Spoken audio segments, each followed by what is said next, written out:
Friends, if you're a fan of thrilling sci-fi movies with a touch of mystery, action, and emotion, then you absolutely need to watch The Darkest Minds, 2018, in English. And if you're here on our channel for the very first time, then welcome. Don't forget to hit that subscribe button and join our movie-loving family, because we bring you exciting updates, reviews, and breakdowns of the most talked-about films from all around the world.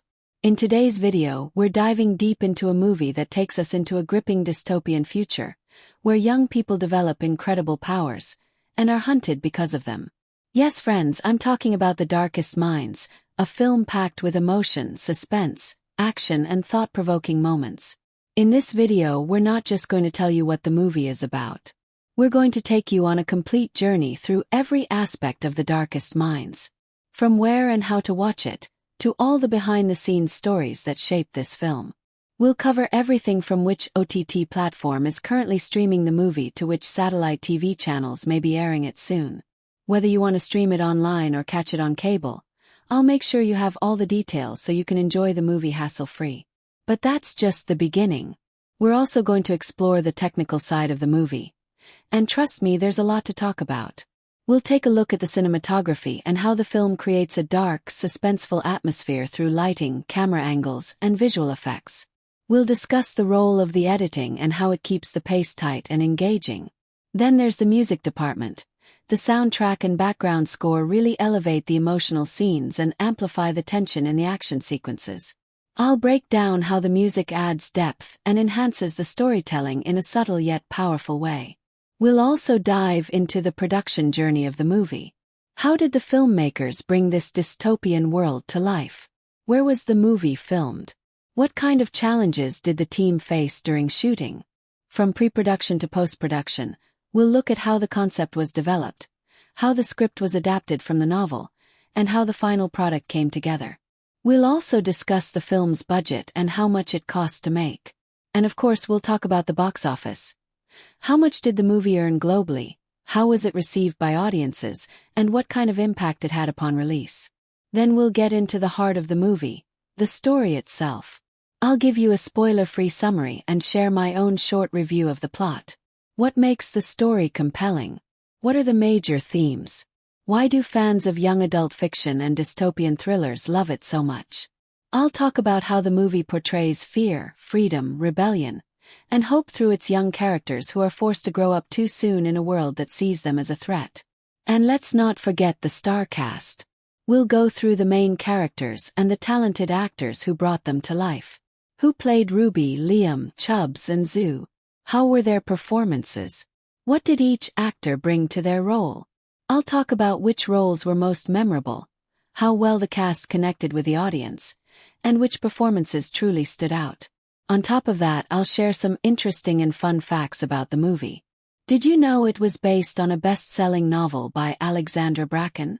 We'll explore how faithful the adaptation was, and whether fans of the book were satisfied with the movie version.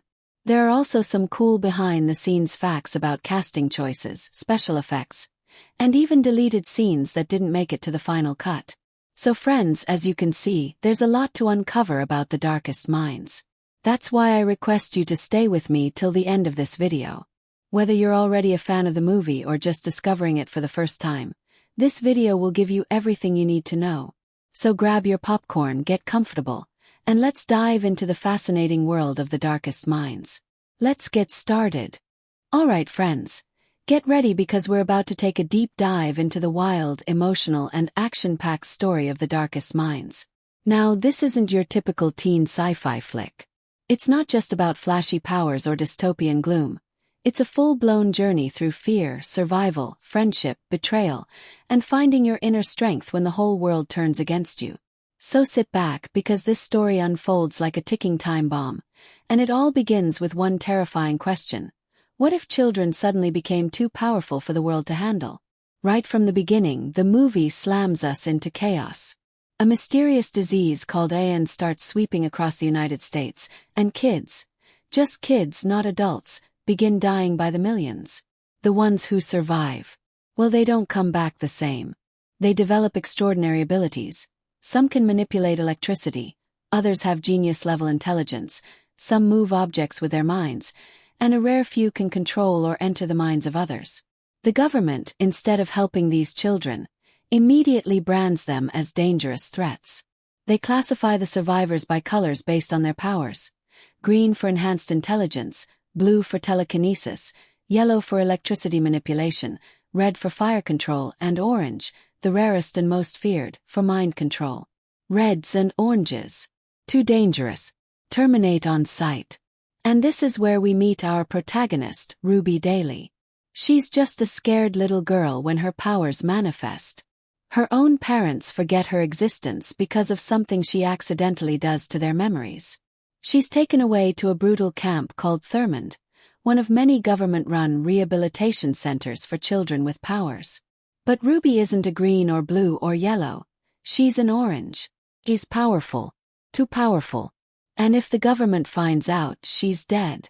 So she hides, pretending to be less dangerous than she really is. Fast forward 6 long years, and Ruby is now a teenager who's become an expert at hiding who she is.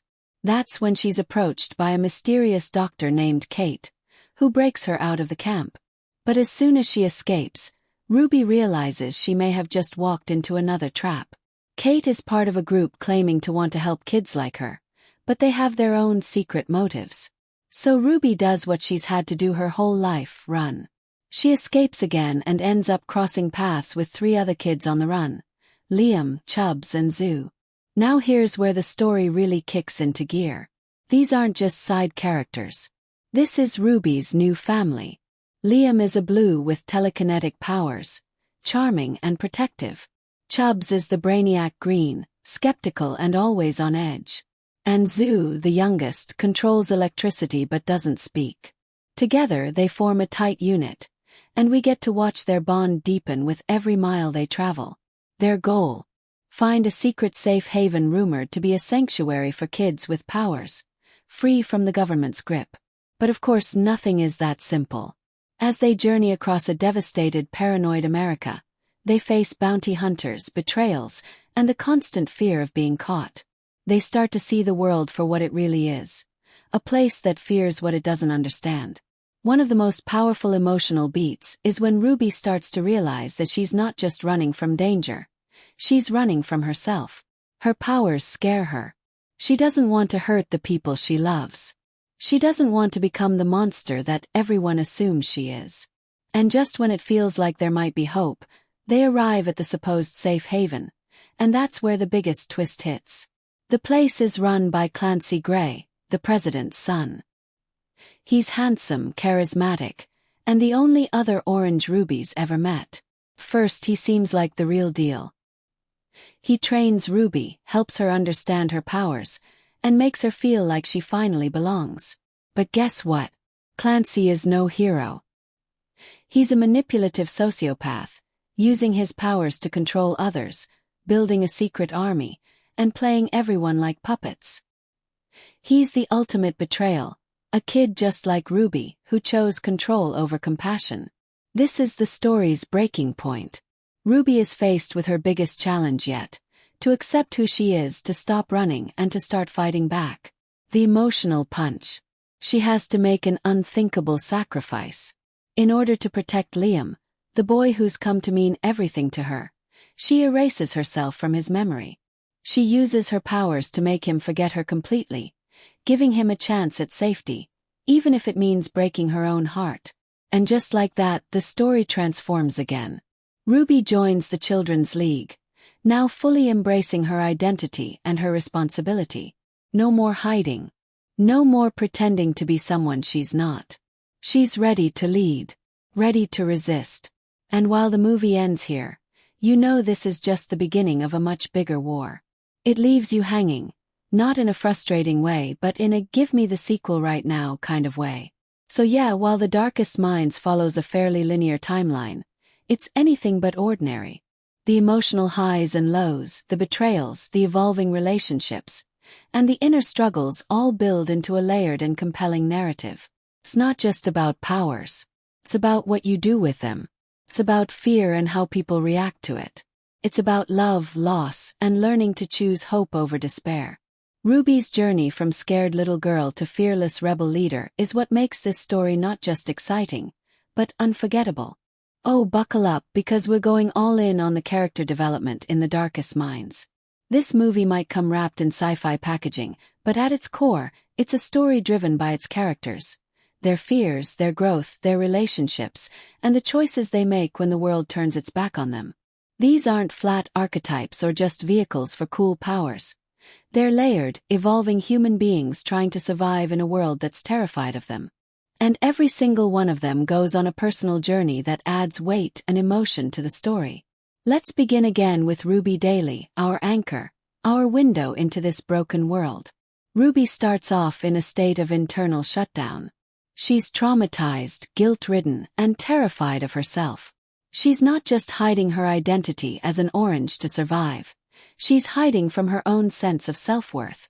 She thinks she's dangerous, unworthy of love, a threat to everyone she meets. And that fear, it shapes her every decision. But what makes Ruby compelling is how real her journey feels. She doesn't become brave overnight.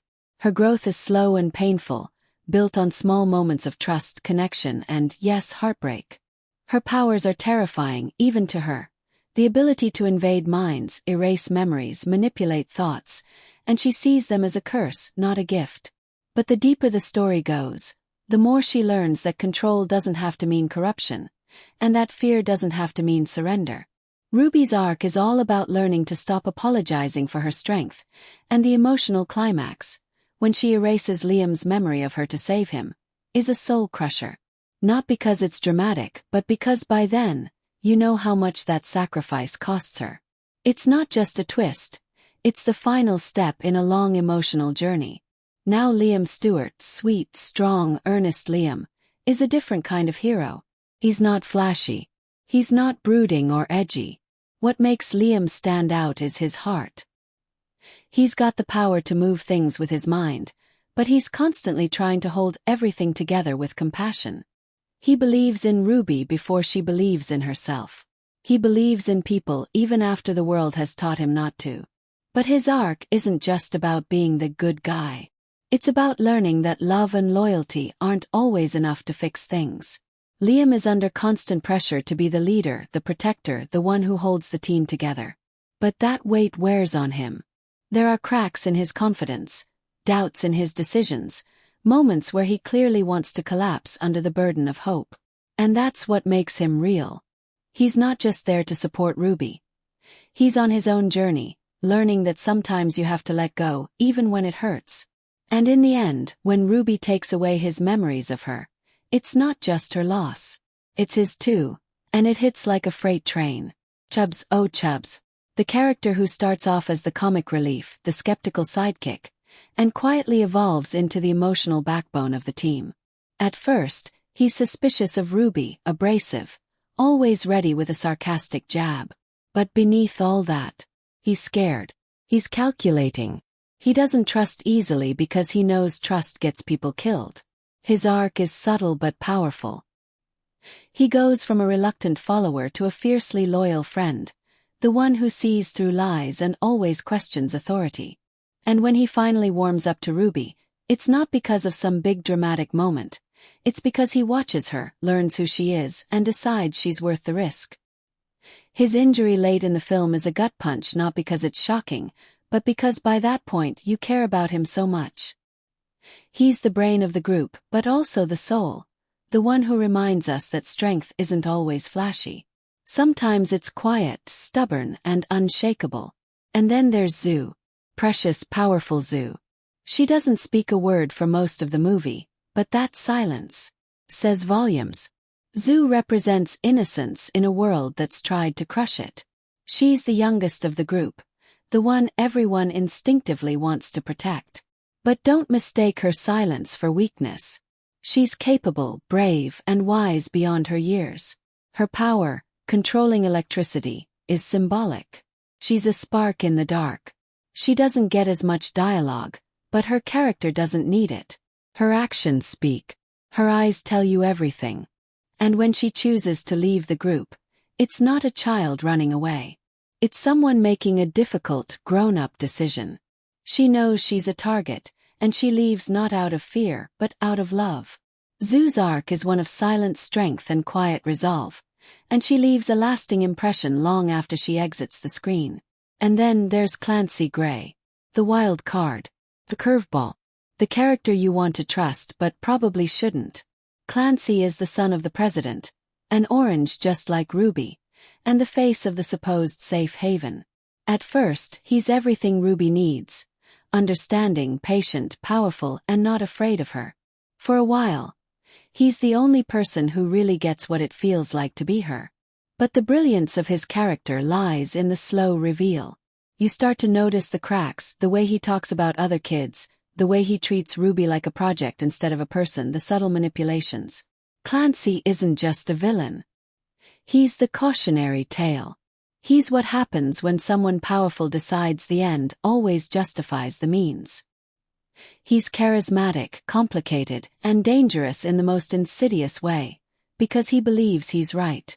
And that twisted logic makes him more terrifying than any brute force enemy could ever be. What makes The Darkest Minds so rich is how these characters influence one another. Ruby becomes stronger because Liam believes in her. Liam finds balance through Ruby's bravery. Chubbs learns to open up because of the trust built within the group. Zu reminds them all what they're fighting for. And Clancy. He forces Ruby to choose a different path, to reject manipulation, even when it's the easier road. These characters don't exist in isolation. Their relationships are the plot. They push each other, hurt each other, save each other. They grow not just as individuals but as a found family. Messy, imperfect, but deeply connected. So yes, the powers are cool. The world building is dark and fascinating. But it's the characters, these layered, evolving, heartbreakingly human characters, that make The Darkest Minds unforgettable. They don't just survive their story. They change within it. And they make you feel every second of it. Alright, let's dive even deeper into the performances of The Darkest Minds, because this cast really goes above and beyond to turn a dystopian YA story into something with real emotional weight. The world is chaotic, the stakes are massive, and yet what sticks with you long after the credits roll isn't just the powers or the chases. It's the people. And that's thanks to a group of actors who bring nuance, charm, heartbreak, and raw humanity to every single scene. Starting with Amandla Stenberg as Ruby Daly, this is a performance with layers upon layers. Ruby isn't just another reluctant heroine with a tragic backstory. She's fragile without being weak, powerful without being invincible, and scared without ever being passive. Amandla plays her with such restraint in the beginning. Small glances, hunched shoulders, eyes that never quite meet anyone else's. There's a sense that Ruby's always calculating, always waiting for the other shoe to drop. And then, as she starts opening up, to Liam, to the group, to herself, Amandla slowly peels back those layers. You see Ruby start to live again. But even then, it's not like she suddenly becomes fearless. Amandla gives her a quiet bravery, the kind that feels earned. And let's not forget how much emotional heavy lifting Amandla has to do in those scenes involving Ruby's powers. She's not just moving objects with her mind. She's invading memories, controlling thoughts. These moments could feel over the top or cartoonish in the wrong hands, but Amandla makes them feel terrifyingly intimate. She carries the weight of that responsibility, and we feel it. Especially in that absolutely gut-wrenching scene where she erases Liam's memory of her. It's silent, slow, devastating, and all in the eyes. That's the kind of acting that makes a sci-fi movie feel like a Shakespearean tragedy. Then we have Harris Dickinson as Liam Stewart, and his performance is like the heart and soul of the movie wrapped up in one very tall, very earnest package. What makes Harris stand out is that he doesn't try to play Liam like a brooding rebel or a cocky action hero. No, he leans into Liam's warmth. He's gentle, even when the world is telling him to be hard. You believe that Liam wants to protect people, not because he has a savior complex, but because that's just who he is. And that goodness, it's not boring. It's not flat. Harris gives Liam emotional depth. You can see the cracks forming every time a plan fails or someone gets hurt. You see the way he doubts himself, even as he tries to hold the group together. He's not just the leader because he's strong. He's the leader because he listens, he cares, he feels everything. And the chemistry between Harris and Amandla, absolutely magnetic. There's a softness to their scenes together, an unspoken vulnerability that adds so much to the story. When Liam smiles at Ruby, it's like a little piece of hope in the middle of all the darkness. And that's because Harris plays it like he means it. Every time. Now let's talk about Skylan Brooks as Chubbs. What a delightfully layered performance this is. Chubbs could have easily fallen into the sarcastic nerd trope, just there for the occasional laugh and snarky comment. But Skylan doesn't let that happen. He brings real depth to the role. Yes, Chubbs is smart, skeptical, and hilariously blunt, but he's also fiercely loyal and emotionally grounded. Skylan knows exactly how to time a joke, but he also knows when to drop the humor and let the raw emotion shine through. As the story unfolds, Chubbs becomes more than just the voice of reason. He becomes the conscience of the group. And when things start to get serious, Skylan matches that tone perfectly. That scene where Chubbs gets injured. You feel the panic, the loss, the heartbreak, because by that point, Skylan has made you believe in Chubbs as a fully realized person. His performance is proof that supporting roles can steal the show when they're done with this much heart. And then there's Mia Czech as Zoo, the silent powerhouse of the group. What Mia pulls off in this film is no small feat. Zoo barely speaks. And yet she's one of the most memorable characters in the whole movie. That's because Mia uses every ounce of body language, every shift in expression, to communicate exactly what Zoo is thinking. There's a vulnerability in her silence, but also an undeniable strength. She's the youngest, yes, but never helpless. Mia makes sure Zoo isn't just a symbol of innocence. She's her own person, capable, resourceful, and quietly brave. There's one particular moment, when Zoo steps in to use her powers to protect the group, and Mia doesn't need dialogue to make it powerful. She just is powerful. You understand her fear, her courage, her bond with the group, all through her presence alone. It's subtle acting at its finest. Now let's switch gears and talk about Patrick Gibson as Clancy Gray. Clancy is a complex character, a polished, charming manipulator who walks the line between ally and antagonist.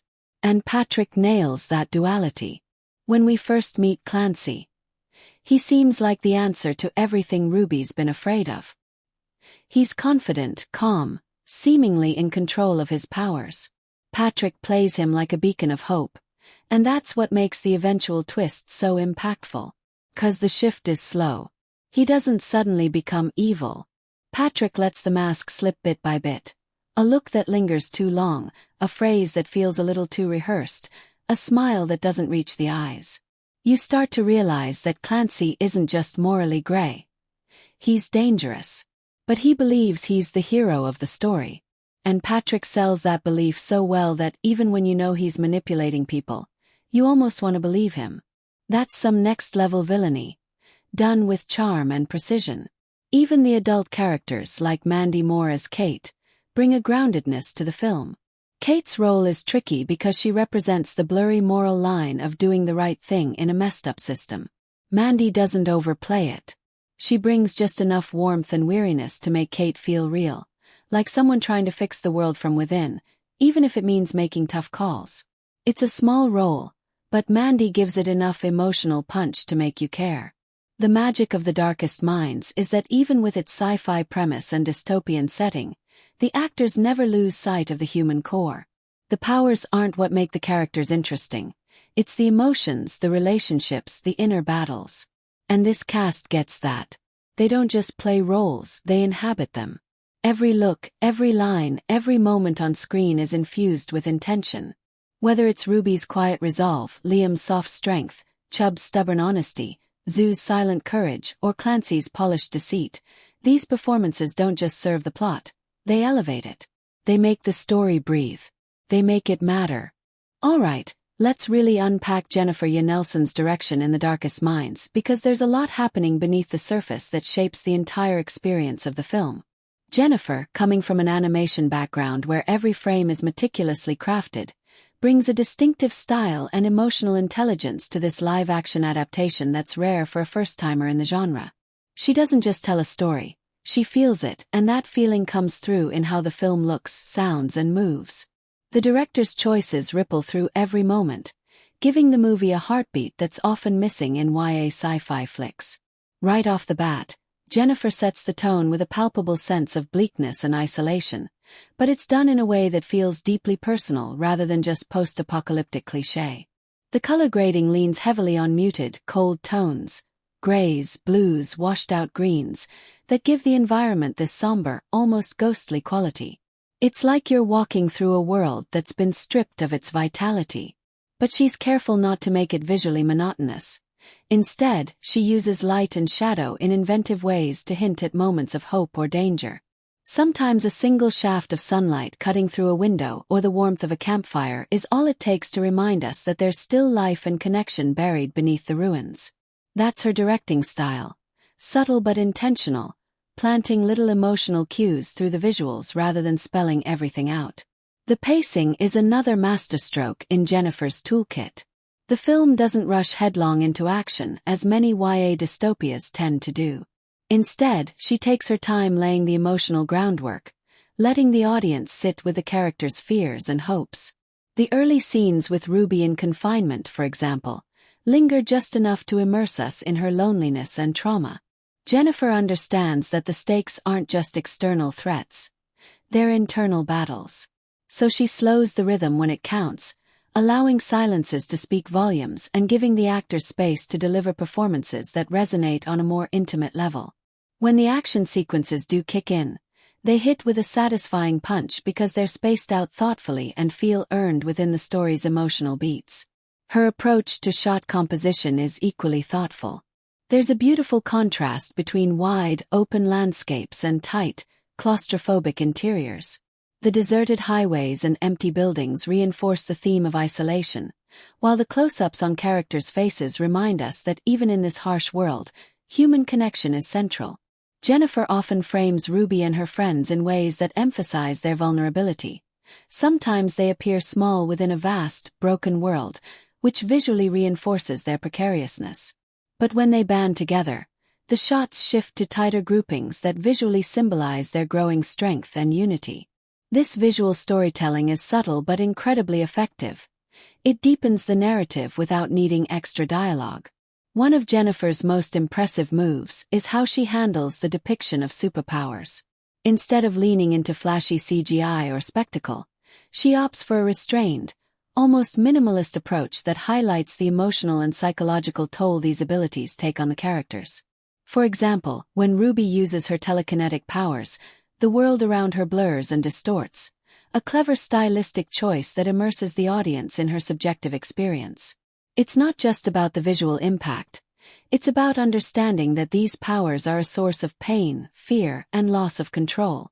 Jennifer's direction here ensures that powers feel like a double-edged sword rather than just cool effects, which adds a layer of complexity often missing in similar films.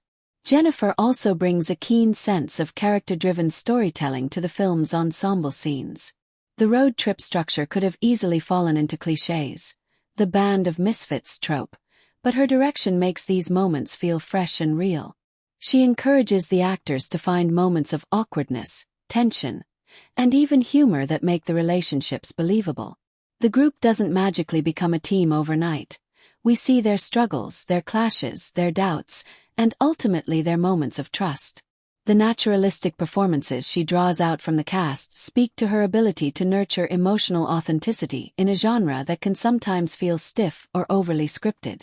Sound and music play an essential role in Jennifer's vision too. The soundtrack avoids the typical bombastic or generic pop hits. Instead, it leans into atmospheric, moody compositions that enhance the film's emotional undercurrents without overpowering them. Jennifer uses sound design creatively, sometimes dialing down ambient noise to create tension or isolation, other times swelling music to elevate moments of hope or loss. These choices show her understanding that sound isn't just background filler but a tool to deepen audience engagement and mood. The restraint in her audio choices mirrors her visual style, focusing on subtlety and emotional truth rather than spectacle for spectacle's sake. Another impressive aspect of her direction is how she handles the balance between dark themes and moments of hope. The world of The Darkest Minds is brutal. Kids are hunted, betrayed, and scarred, but Jennifer doesn't let the film become relentlessly grim. She intersperses lighter moments, small joys, and glimpses of camaraderie that humanize the characters and provide emotional relief. This tonal balance is tricky to pull off, but Jennifer's direction keeps it from tipping into melodrama or despair. Instead, the audience is invited to experience the full emotional spectrum alongside the characters, making the story feel more honest and impactful. What really stands out is how Jennifer treats the film's young cast. Directing teenagers in a high-pressure sci-fi setting can be challenging, especially when juggling action, emotion, and special effects. Yet Jennifer manages to draw nuanced performances from each actor, encouraging them to find truth in their characters beyond the script's surface. The way she frames intimate scenes, glances, pauses, unspoken tension, gives the performances emotional weight.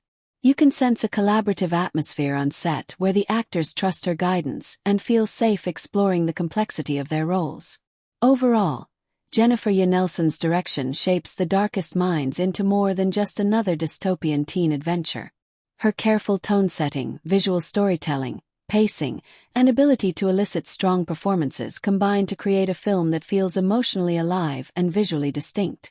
She steers the story with a patient hand, emphasizing the humanity beneath the sci-fi elements and crafting a mood that lingers long after the movie ends.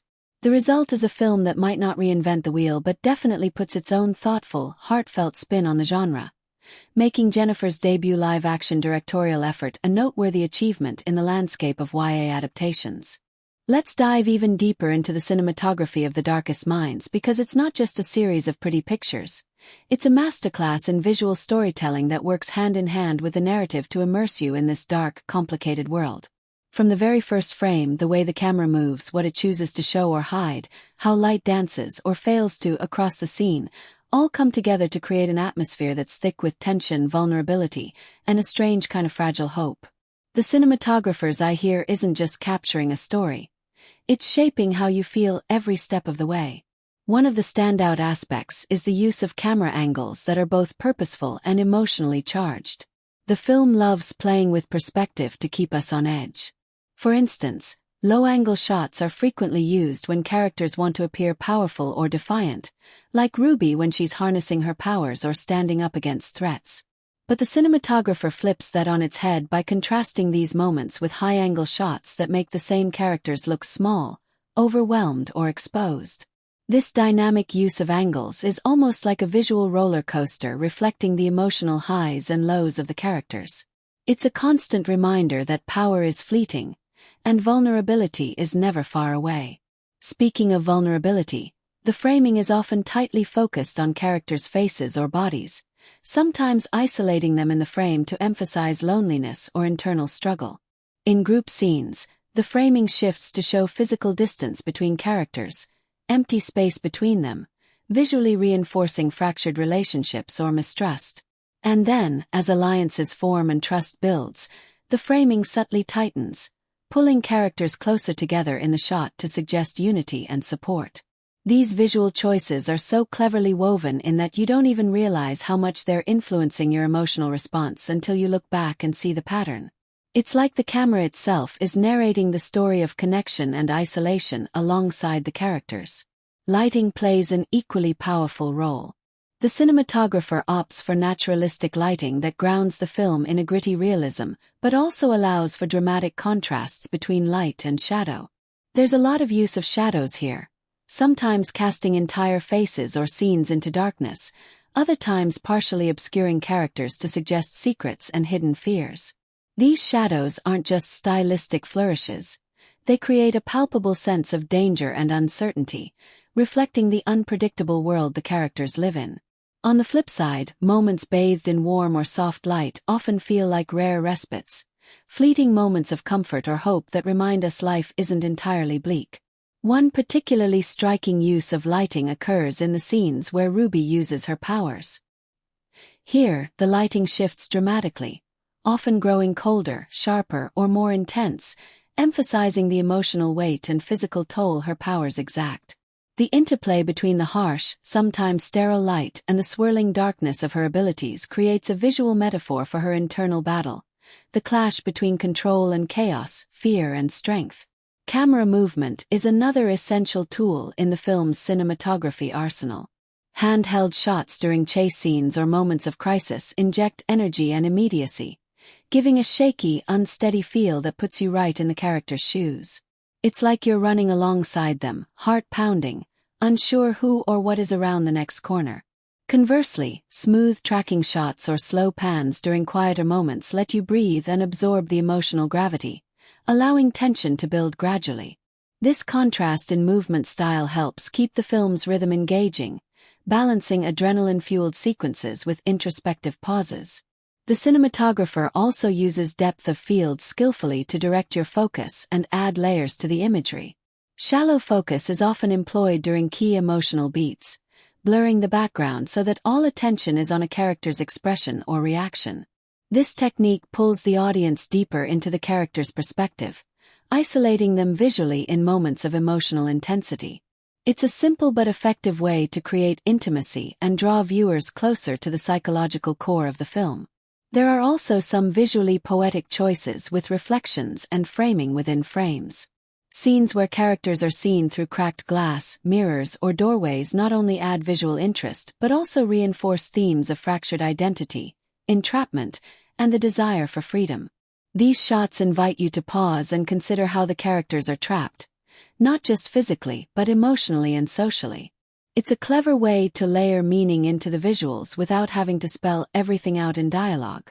The color palette deserves its own mention because it's a crucial part of the film's visual storytelling. The cinematography leans heavily into desaturated hues. Muted blues, grays, and faded greens dominate the landscapes and interiors, creating a cold, dystopian feel. But these muted tones are punctuated with occasional bursts of color, sometimes subtle, like the warmth of a campfire or the soft glow of a sunset, and other times more striking, like the eerie greenish tint during moments when powers are used. These color contrasts mirror the narrative's balance between despair and hope, danger and safety, loss and resilience. Another powerful technique is the use of silhouettes and backlighting in key scenes, which adds drama and mystery. When characters are shown as dark outlines against a bright background, like standing against a setting sun or beneath a flickering street lamp, it creates a haunting, almost mythic quality. These images linger in your mind long after the scene ends, underscoring the idea that these young characters are fighting against darkness, both literally and metaphorically. Transitions between scenes also benefit from thoughtful cinematography. Instead of jarring cuts, many shifts are handled with dissolves or slow fades that allow tension to ebb and flow naturally. The camera sometimes holds on a lingering shot just long enough to build anticipation, making the next moment hit even harder. It's a subtle pacing tool that keeps you emotionally engaged without overwhelming you with constant action. Lastly, the collaboration between director Jennifer Yuh Nelson and the cinematographer shows in how the visuals align perfectly with the film's emotional beats and storytelling goals. The cinematography doesn't just record what happens. It adds a layer of emotional nuance and thematic depth. It invites the audience to feel the story, to inhabit the character's world, and to experience the highs and lows not just intellectually but viscerally. So when watching The Darkest Minds, keep an eye on how the camera angles shift to reflect power dynamics, how lighting sculpts mood and tension, and how framing subtly guides your emotions. The cinematography is a quiet but powerful storyteller, weaving its magic in every frame, every shadow, every movement, making the dystopian world come alive in a way that's both beautiful and haunting. Alright, let's really unpack the editing and pacing of The Darkest Minds because there's a lot more going on beneath the surface that's worth exploring. The way this film moves, or sometimes deliberately slows down, is a subtle art that shapes your entire viewing experience, whether you realize it or not. Editing isn't just about cutting scenes together. It's about creating a rhythm that guides your emotions, controls suspense, and helps you connect with the characters on a deeper level. Right from the opening moments, the editing sets a specific tempo. It doesn't dive headfirst into non-stop action or flashy effects. Instead, it takes a more measured approach, letting the story breathe and letting us get inside Ruby's world. The early sequences use longer takes and slower cuts, which might feel unusual for a sci-fi thriller, but this choice is brilliant because it establishes a heavy atmosphere of isolation and fear. You can feel the weight of Ruby's emotions through the editing, the loneliness, confusion, and danger lurking beneath the surface. These slower cuts almost let you sink into the moment, creating a sense of tension that simmers quietly before it boils over. This pacing acts like a slow burn, drawing you in emotionally rather than just grabbing your attention with loud noises and fast cuts. As the story shifts and Ruby finds herself on the run with other teens who share her extraordinary abilities, the editing style adapts perfectly. The pace quickens in action scenes, chases, confrontations, and escapes. Here, the editors use faster cuts, but cleverly avoid making it chaotic or overwhelming. The action sequences are edited tightly, with rapid cuts that make your heart race but still give you enough spatial awareness so you're never lost. The choreography between shots keeps the scenes coherent and exciting. It's like the editing itself mirrors the frantic energy of the characters as they dodge danger and struggle for survival. This fast-paced editing ramps up the adrenaline and urgency, giving those moments a real pulse. But what's really impressive is how the editors balance these quick bursts of energy with calmer, character-driven scenes. When the group is safe, the pace slows down again, letting us catch our breath and focus on emotional conversations, personal conflicts, and character development. The transitions between these fast and slow moments are smooth and feel natural, avoiding abrupt jolts that could pull you out of the story. The editing uses dissolves and fades during some scene changes to soften transitions, helping maintain the emotional thread throughout the film. These softer edits allow you to stay emotionally connected to the characters, even as the story jumps between high stakes and quieter moments. Suspense is another area where the editing shines. The editors expertly use timing to build anticipation. Sometimes a cut will hold a frame just a fraction longer than expected, making you lean forward and wonder what's going to happen next. This subtle stretching of time creates a feeling of unease that keeps you on edge. Silence and pacing work hand in hand here. The moments when the editing slows almost to a standstill, with minimal cuts and restrained sound, make the eventual bursts of action or revelation all the more impactful. The editors clearly understand that tension isn't just about speed but about carefully managing when to hold back and when to strike. The film's approach to editing powers and supernatural moments deserves a closer look too. When Ruby uses her abilities, the editing shifts in tone to highlight the internal struggle and physical toll her powers take. Slow-motion shots combined with carefully timed cuts create a feeling of disorientation, mirroring Ruby's mental state. The editors avoid cutting too fast here, which allows the audience to grasp the weight of these moments rather than getting lost in special effects. This controlled pacing during power sequences makes the scenes feel personal and intense, emphasizing character over spectacle. There's also a clever use of montages and time jumps through editing that keeps the narrative moving forward without dragging. The editors use quick cuts and brief sequences to show passage of time or shifts in location, which keeps the story tight and efficient.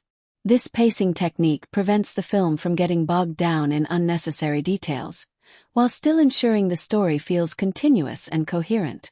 It's a balancing act between giving the audience enough context and keeping the momentum going, and the editing handles it well. Even moments of humor or lighter interactions benefit from sharp editing. The timing of cuts during witty exchanges or small character reactions is just right to land jokes and provide a natural flow. These light moments are spaced out thoughtfully, preventing the story from becoming too heavy while giving the audience moments of relief. The editors understand how pacing impacts tone, and they use this to keep the emotional stakes balanced throughout. In the final act, the editing ramps up again for the climax. The cuts become quicker, the rhythm more intense, driving the suspense and action forward at a breakneck pace. Yet, even here, the editing never loses sight of clarity or emotional connection. You're not just watching a chaotic battle, you're feeling the stakes because the editing stays focused on the characters and their struggles amid the chaos. Then, just when you expect non-stop action, the editing pulls back at key moments, slowing down to allow brief pauses of reflection and emotional payoff. These moments give the climax weight and resonance, letting the story sink in rather than just racing to a finish. Overall, the editing and pacing in The Darkest Minds are like a heartbeat that ebbs and flows, guiding you through suspense, emotion, action, and quiet reflection. The editor's choices in how long to hold a shot, when to cut fast or slow, and how to transition between scenes all shape the film's emotional rhythm. This careful management of pacing means the film never feels like it's dragging or rushing but maintains a dynamic flow that keeps you engaged and invested from beginning to end. It's editing that respects the story, the characters, and the audience's attention, making the whole experience a smooth, thrilling ride. Alright, let's dive even deeper into the soundtrack and score of The Darkest Minds because this aspect of the film deserves a full spotlight on how it shapes the entire experience. The music here isn't just an add-on. It's a storytelling force that moves alongside the characters and plot, amplifying every emotional twist and turning tension into something you can almost feel vibrating through your chest. From the very start, the soundtrack grabs you, setting a tone that's dark, mysterious, and charged with an undercurrent of hope and rebellion. It's the kind of music that feels like the heartbeat of the dystopian world these characters live in, sometimes pounding fast with fear and urgency, other times soft and vulnerable, revealing the human side beneath the chaos. One of the most fascinating elements is how the composer uses recurring musical themes, or motifs, that thread throughout the film like subtle signposts for the audience. These motifs are like emotional anchors. They appear in different forms depending on the scene, sometimes stripped down and fragile, other times grand and sweeping. There's a particular motif associated with Ruby's powers, her struggle, and her identity that weaves through the score. When this motif surfaces, it instantly signals to the audience that Ruby's inner world or her supernatural abilities are coming into focus. It's a clever way of using music to deepen the narrative without a single word being spoken, creating a sense of continuity and emotional resonance that pulls you in further. The soundtrack's blend of electronic and orchestral elements is perfectly suited to the film's tone.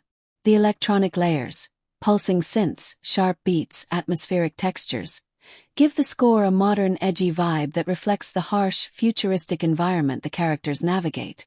These elements add a raw, gritty energy to the music, mirroring the characters' constant fight for survival and the sense of a world on the edge.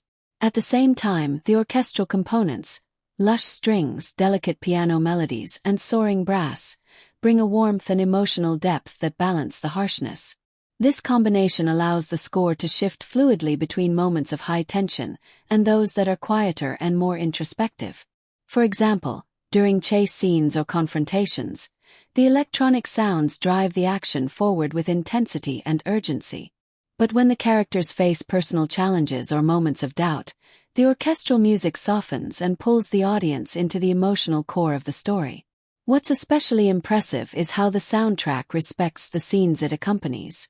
It never dominates or overshadows the dialogue or visuals but instead works alongside them, enhancing the mood and feelings without drawing too much attention to itself. The music acts like a shadow, moving in the background and lifting the emotional stakes without ever becoming intrusive. This restraint is a sign of smart scoring. It knows when to step up and when to step back, allowing the story to breathe and the performances to shine. Silence is another key player in the film's sound design. There are moments when the score deliberately fades out or disappears entirely, creating a stark contrast that makes those scenes stand out more vividly. These pauses in the music heighten suspense and force the audience to focus on the smallest sounds, the rustling of leaves, distant footsteps, a character's shaky breath. This interplay between music and silence builds an immersive atmosphere that feels tactile and real. It's a smart technique that amplifies tension and emotional weight by showing that sometimes what's not heard is just as important as what is. During the film's action sequences, the soundtrack kicks into high gear, syncing perfectly with the rapid editing and on-screen movement. The driving rhythms, escalating melodies, and layered instrumentation build a sonic intensity that mirrors the characters' adrenaline-fueled escapes and battles. But even amid this energy, the music is nuanced. It doesn't just blast out a generic action score but changes tone subtly to reflect shifts in the narrative or characters' emotional states. For example, when a fight turns desperate or a character makes a crucial decision, the music shifts in tempo or melody, making the scene feel more personal and urgent rather than just chaotic.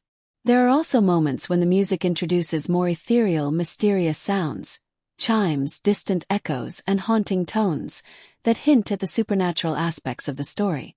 These sounds create a sense of wonder and intrigue, underscoring the idea that these characters possess abilities that set them apart from the ordinary world. The score uses these sonic textures sparingly but effectively, maintaining a grounded tone while suggesting something otherworldly lurking just beneath the surface. Another cool thing about the soundtrack is how it supports the film's emotional highs and lows. When the story delves into themes of loss, friendship, fear, and hope, the music mirrors these emotions with shifts in key, tempo, and instrumentation. Sweeping string passages might swell to convey hope or determination, while sparse piano notes and minor chords underscore moments of vulnerability or sorrow. This dynamic range allows the soundtrack to carry much of the film's emotional weight, making scenes feel richer and more layered. The use of leitmotifs, the recurring musical ideas tied to specific characters or themes, is another way the score enhances storytelling. It's like a musical shorthand that helps the audience instantly recognize emotional or narrative shifts. When a certain motif plays, it can remind you of a character's journey or hint at an upcoming plot development, adding layers of meaning beneath the surface action. This technique creates a more immersive experience, making the music feel intertwined with the story itself rather than just an accompaniment. What's remarkable is how seamlessly the soundtrack blends with the film's sound design and dialogue. The mix is carefully balanced so that music enhances rather than competes with other audio elements. In quieter scenes, the score might swell gently under soft dialogue, reinforcing the emotional tone. In chaotic moments, it rises in volume and intensity but leaves space for sound effects and voices to come through clearly. This careful sound mixing ensures the audience never feels overwhelmed or distracted, keeping focus where it belongs, on the story and characters. Lastly, the soundtrack's role in shaping the film's overall mood can't be overstated. Whether it's conveying the bleakness of a dystopian world, the thrill of a daring escape, or the fragile hope of a new beginning, the music colors every scene with a distinct emotional hue. It's like the film's invisible emotional compass, guiding viewers through a complex landscape of fear, courage, loss, and resilience. In summary, the soundtrack and score of The Darkest Minds are masterfully crafted elements that elevate the film far beyond just visual storytelling. Through smart use of motifs, a blend of electronic and orchestral sounds, thoughtful interplay with silence, and perfect timing with the narrative beats, the music becomes a vital character in its own right. It shapes the atmosphere, deepens emotional impact, and makes the dystopian world feel alive and pulse with energy. It's a vivid reminder that great film music doesn't just set the mood. It tells a story, evokes feelings, and makes every scene linger in your mind long after the credits roll. Alright, let's really dig into the rich tapestry of themes and messages woven through The Darkest Minds, because this movie, while thrilling on the surface, is loaded with ideas that hit deeper than just superhero action or dystopian chases. It's like peeling an onion. Layer after layer reveals something thoughtful about society, human nature, and the struggle to find your place in a world that often feels hostile or downright scary. First off, the theme of fear of the other is front and center. The kids in this story aren't your average teenagers. They're gifted with extraordinary powers, but rather than being celebrated, they become feared and hunted. The government's reaction, imprisoning these kids in camps, labeling them dangerous, is a stark metaphor for how society often treats those who don't fit into accepted norms. It's an uncomfortable mirror to real-world issues like racism, xenophobia, and the stigmatization of people who are different. The film shows us how fear can quickly turn into paranoia and oppression, pushing individuals into isolation and despair. The scary thing is, this fear isn't just external. It can be internalized too, as characters wrestle with their own identities and the question of whether they deserve to be feared or loved. Closely tied to this is the struggle between survival and maintaining humanity. The kids in The Darkest Minds are forced into survival mode, constantly on the run from a system that wants to control or eliminate them. But the film asks a crucial question: What does it mean to survive in such a harsh world? Is it enough to just stay alive physically, or do you have to preserve your humanity, your morals, and your sense of self as well? The characters grapple with this all the way through. They face choices that challenge their values. Do they fight back violently or try to find peaceful resistance? Do they trust each other or stay guarded? This tension adds emotional depth to the plot and makes the action feel more than just spectacle. It's about what kind of people they want to be, even in the darkest times. Another major theme is the journey of self-discovery and empowerment, which is especially powerful in Ruby's story. At first, Ruby is scared and unsure, hiding her abilities and running from danger. But as the film progresses, she grows into someone who not only accepts her powers but embraces them as part of her identity. This is more than just a superhero origin story. It's about the universal human experience of finding your voice and strength when you've been told you're dangerous or broken. Ruby's transformation speaks to anyone who's ever felt like an outsider or struggled to fit in. She learns that being different isn't a curse but a source of power. This theme resonates widely, reminding us that self-acceptance and courage often go hand in hand. Friendship and trust also play huge roles here, adding warmth and hope to an otherwise tense narrative. The ragtag group of teens comes together not because they have to, but because they choose to. They each bring different strengths and vulnerabilities, and their bonds grow through shared hardship and sacrifice. The movie shows how, even in the bleakest circumstances, relationships can provide a lifeline and a reason to keep fighting. It's about finding your tribe, people who see you, accept you, and have your back no matter what. This theme of chosen family and loyalty adds emotional stakes and reminds viewers that connection is a form of resistance against isolation and fear. Power, its potential and pitfalls, is another idea the film explores with nuance. These kids have abilities that could change everything, but the story doesn't treat power as inherently good or evil. Instead, it shows that power is complicated. It can isolate you, make you a target, or cause unintended harm if misused. Ruby's struggle to control her powers reflects this complexity. She's not a flawless hero but a young person learning what responsibility really means. The film makes it clear that power without wisdom or empathy can be dangerous, but with those qualities, it becomes a tool for change. This adds layers to the story, making the characters' journeys feel realistic and relatable rather than purely fantastical.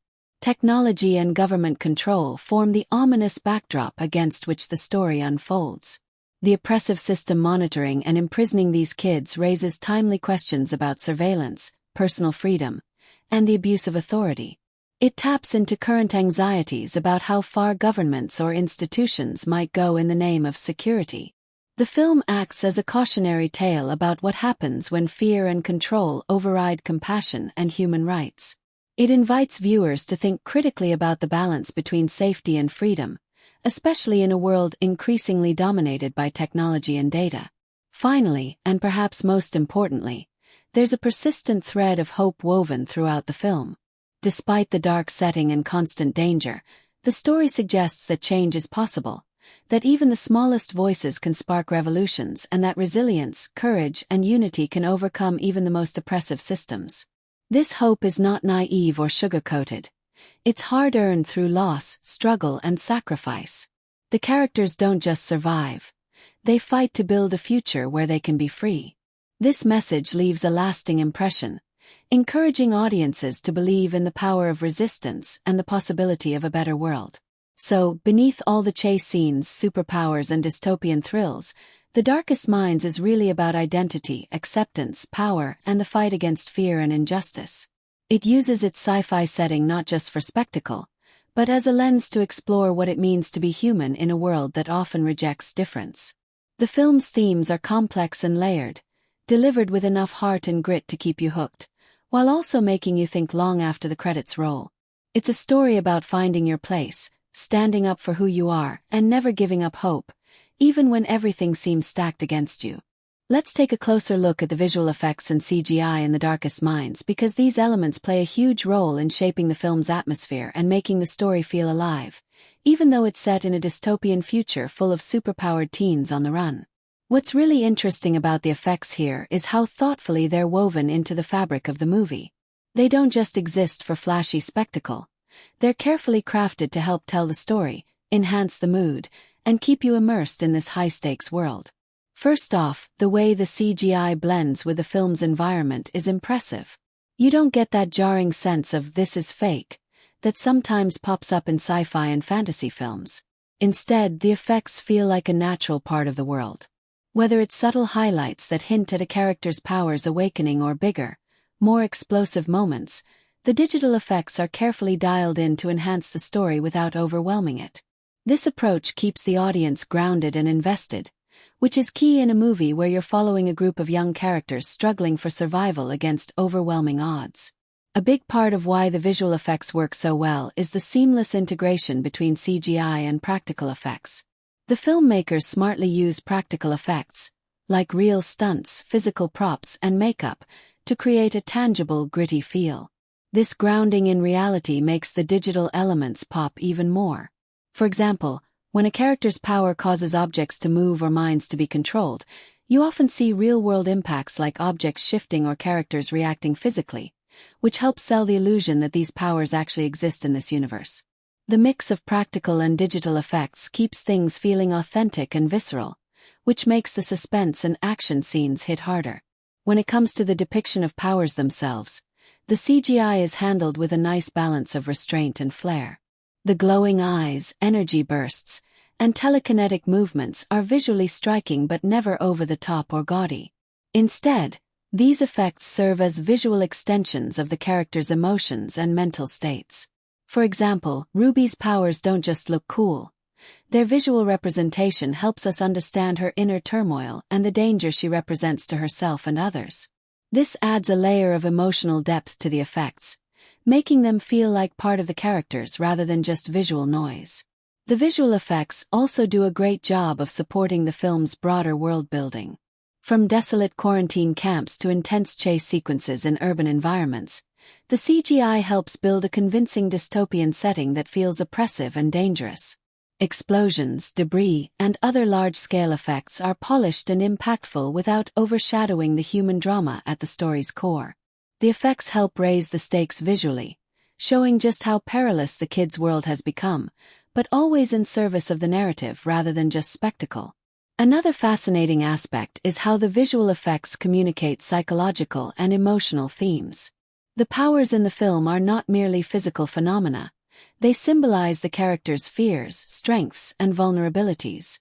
The CGI cues, whether subtle flickers or dramatic flares, act as a visual shorthand for the characters' emotional journeys, making the powers feel like an extension of their inner lives.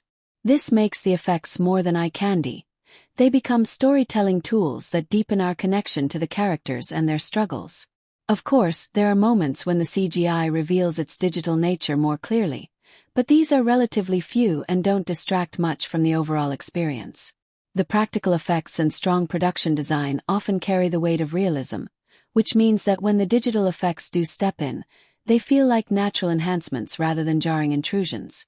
This balance is key to maintaining immersion throughout the film. In summary, the visual effects and CGI in The Darkest Minds function as more than just flashy add-ons.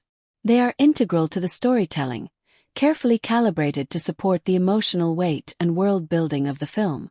By blending practical effects with digital magic, the movie creates a believable, gritty world where powers feel both awe-inspiring and dangerous.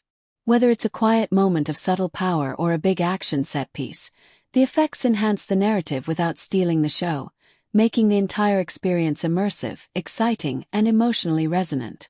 Let's take a deep dive into the fascinating world of set design and locations in The Darkest Minds, because these elements do way more than just fill the screen.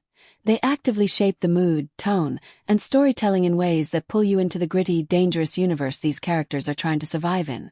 The production design team deserves major credit for building a world that feels both believable and emotionally charged, making the dystopian future not just a backdrop but a living, breathing part of the story itself. Starting with the government camps, the very first settings you encounter in the movie, the atmosphere is thick with oppression and control. The design here is all about cold, harsh lines, steel fences, watchtowers, concrete walls that scream no freedom at every turn. These aren't just prisons. They're dehumanizing spaces designed to strip away identity and hope. The sparse interiors, dim lighting, and utilitarian furniture all reinforce that grim reality. You can almost feel the heavy weight of surveillance and the constant threat looming over the kids' heads. This choice in set design immediately puts the audience in the shoes of the characters, making us viscerally understand the claustrophobia and desperation they face. The camps aren't just places, they're symbols of a cruel system that the kids are desperate to escape. But the Darkest Minds doesn't confine itself to just bleak, institutional spaces. The movie also takes us into more open, varied locations that visually echo the characters' journey from captivity toward freedom. Think abandoned towns with cracked sidewalks, rusting cars, and boarded-up buildings.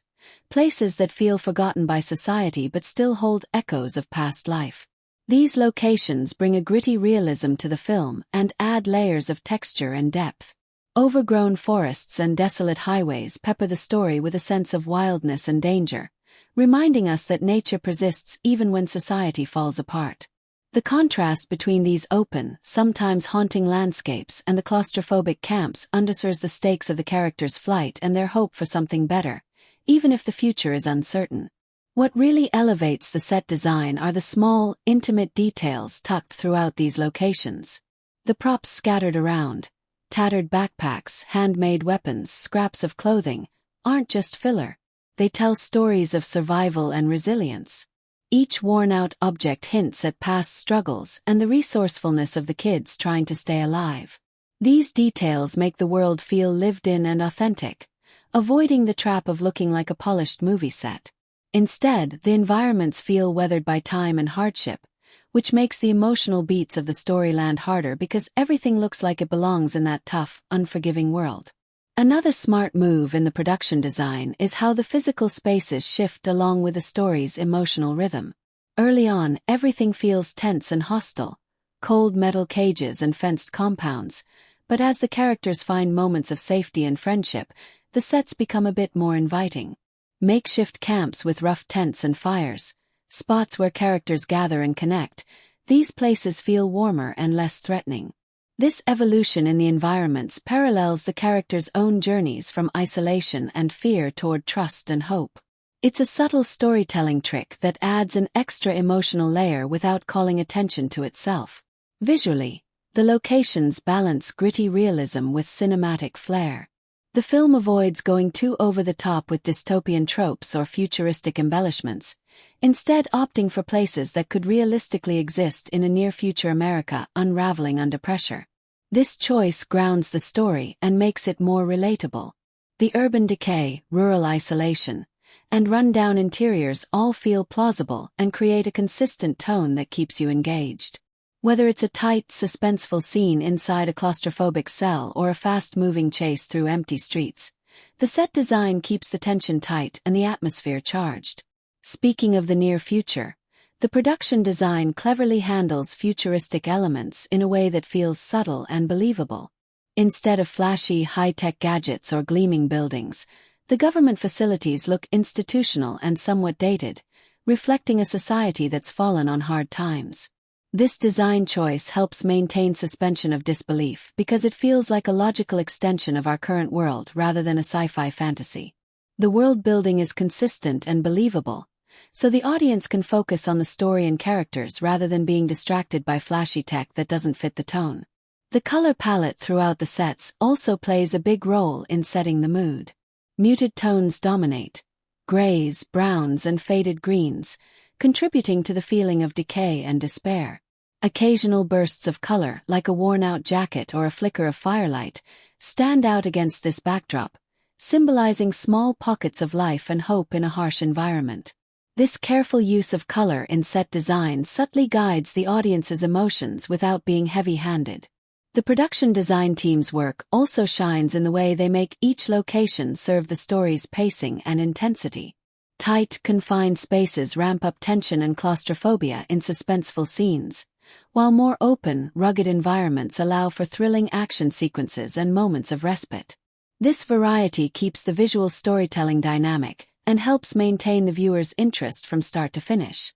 In essence, the sets and locations in The Darkest Minds do a lot of heavy lifting to create a world that feels real, immersive, and emotionally resonant. They support the themes of confinement versus freedom, despair versus hope, and danger versus camaraderie without ever shouting for attention. Every fence, broken window, and makeshift shelter adds layers to the narrative, helping the audience step fully into the characters' struggles and triumphs. This thoughtful and detailed production design turns the movie's world into an essential part of the story, making the experience richer and far more engaging than if it were just a simple backdrop. Let's dive even deeper into the dialogue and script of The Darkest Minds, because there's more to unpack here than meets the eye. One of the first things you'll notice is how the writing carefully walks a fine line between being straightforward and emotionally resonant. The script knows it's dealing with teenagers who are not only fighting for survival but are also dealing with the messy, confusing roller coaster of adolescence. That blend gives the dialogue an authentic edge. It's neither too polished nor awkwardly forced. Feels like real kids talking, reacting to extraordinary circumstances in ways that are both believable and relatable. The way the script handles conversations often feels like it's trying to capture the rawness of those moments when emotions are high, but words are hard to come by. Instead of long speeches or grand declarations, you get quick, clipped exchanges peppered with pauses, sighs, or moments of silence that say as much as the words themselves. This restraint in writing gives the scenes a natural flow and lets the actors bring their own layers of meaning through delivery, which is crucial in a story where much is unsaid beneath the surface. These silences, in particular, add a weight to the dialogue that makes the emotional beats hit harder because the characters aren't just talking. They're surviving, struggling, and sometimes hiding their pain behind their words. Humor and wit also sneak in at just the right moments, breaking up the tension without undermining the story's seriousness. The characters, especially Ruby, have a sharpness to their dialogue that keeps things lively. Ruby's dry sarcasm and quick comebacks offer relief and a glimpse of her inner toughness, and those moments give the audience something to latch onto beyond the bleakness of the plot. The writing uses these flashes of humor not just as comic relief but as a way to deepen character, showing resilience and personality even when the situation seems hopeless. The script also excels in how it builds relationships through dialogue. Whether it's the tension-filled exchanges between Ruby and other characters or the moments of fragile trust forming among the group, the conversations feel purposeful and nuanced. The script doesn't spoon-feed the audience with backstory or feelings. Instead, it relies on what's left unsaid or hinted at in tone, glances, and choice words. This layered writing creates a rich tapestry of interpersonal dynamics that keeps the viewer engaged beyond the surface-level plot. You can sense the fear, hope, mistrust, and connection evolving just through how characters speak to and react to each other, making every line count. And then there's the way the script handles the world-building through dialogue. Instead of dumping exposition, the script lets the characters' interactions and bits of conversation gradually reveal the harsh reality of this dystopian setting. Government policies, the dangerous powers kids possess, and the societal breakdown all come through organically in snippets of dialogue. This approach avoids heavy-handedness and makes the world feel lived in and real, as if you're overhearing genuine conversations rather than watching characters recite facts. When it comes to memorable lines, while the film doesn't focus on creating iconic catchphrases, it does have moments that stick with you emotionally. Lines that touch on identity, freedom, and survival often resonate because they emerge naturally from the characters' experiences rather than feeling shoehorned in. These lines aren't just dramatic. They often feel like quiet truths that the characters are grappling with, which adds depth to the script and the film overall. Another key point is how the pacing of the dialogue helps shape the film's rhythm. During high-tension sequences, the script opts for sharp, punchy exchanges that keep the energy up and the stakes clear. In quieter, character-driven moments, the dialogue slows down, allowing for reflection and emotional connection. This ebb and flow in the script mirrors the roller coaster of the plot itself. Fast-paced action punctuated by moments of vulnerability and bonding. It's a smart way to keep the audience invested in both the story and the characters. Finally, it's worth noting how the script's language fits the characters' backgrounds and ages.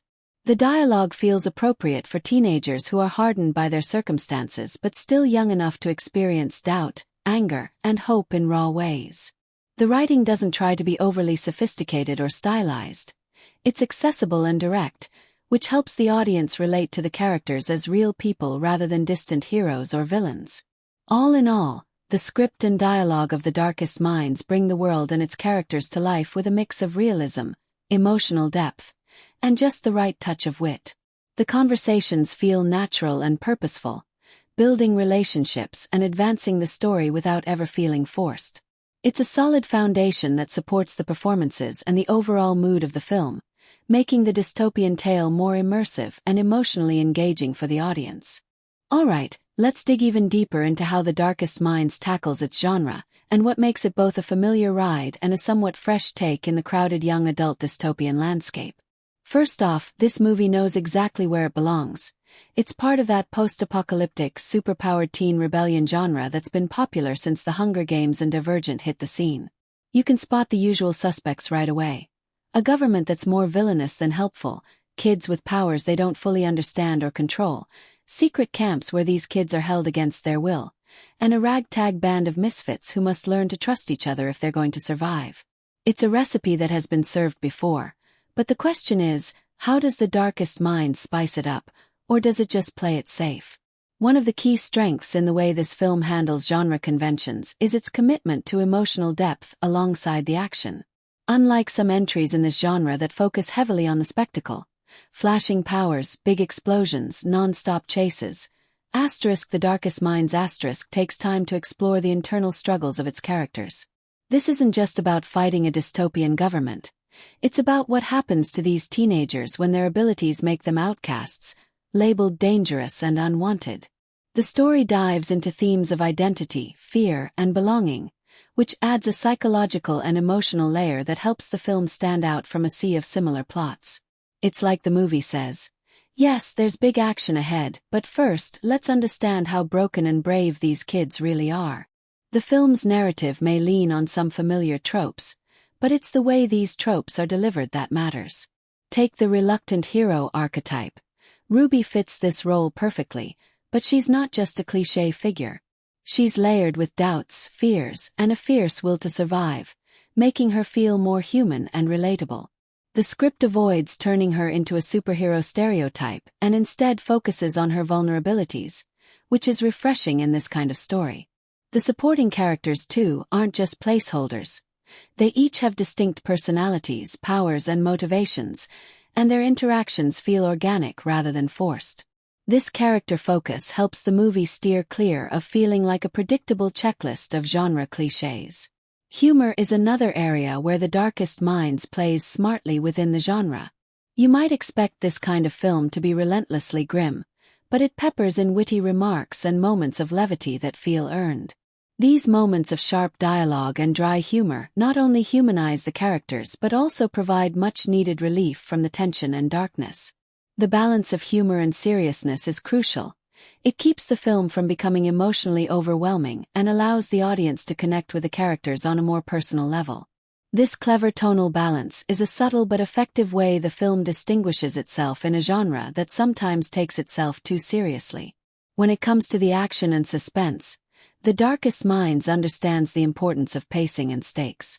The tension builds steadily, with well-timed chase scenes, escapes, and confrontations that feel genuine and tense rather than overblown or chaotic. The action sequences aren't about non-stop adrenaline. They serve the story by highlighting the dangers these kids face and the high stakes of their rebellion. This measured approach to suspense helps maintain a realistic edge in a story filled with superpowers and dystopian chaos. It keeps you invested because the threats feel real and the character's survival isn't guaranteed. Visually, the film embraces the gritty aesthetic typical of dystopian tales, but stops short of going into overly futuristic or high-concept territory that might distract from the story. The settings, abandoned buildings, run-down camps, shadowy forests, help ground the narrative in a believable reality. This grounded approach in set design and visuals makes the fantastical elements, like the superpowers, feel more impactful. You're not just watching a flashy sci-fi fantasy. You're witnessing a struggle in a world that feels tangible and lived in. That's an important factor in how the genre elements are delivered because it makes the story more immersive and emotionally resonant.